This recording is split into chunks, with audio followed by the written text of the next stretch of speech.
अहम ख़बर के हवाले से अवांखे आगाह कंदा हलूं। कराची खां कराची यूनिवर्सिटी में बम धमाके के हवाले से अपडेट कंदा हलूं तो शुरुआती जांच रिपोर्ट तैयार कई वी है। बम डिस्पोजल स्क्वाड शुरुआती जांच रिपोर्ट तैयार करे वरती है।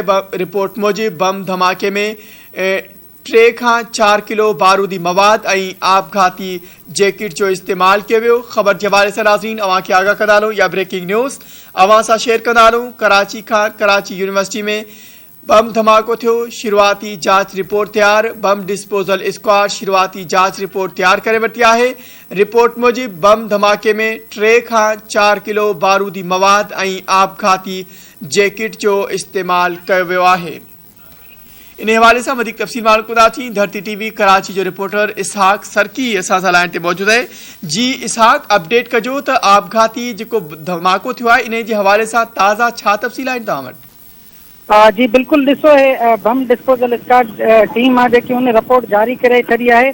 रिपोर्ट जी जेकी कापी आहे उहा हासिल असां करे वरिती आहे जंहिंमें इहो वाज़े कयो वियो आहे त जेको कराची यूनिवर्सिटी में ख़ुदकश धमाको आहे उन हवाले सां जेकी रिपोर्ट आहे उहा असां हथु करे वरिती आहे। धमाके में तक़रीबन 3 खां 4 किलो जेको बारूदी मवाद हुयो उहो इस्तेमालु कयो वियो आहे। इहो रिपोर्ट में ॼाणायो वियो आहे जंहिंमें ख़ुदकश जेकी जैकेट आहे उहा बि इन धमाके में जेको आहे इस्तेमालु कई वई आहे।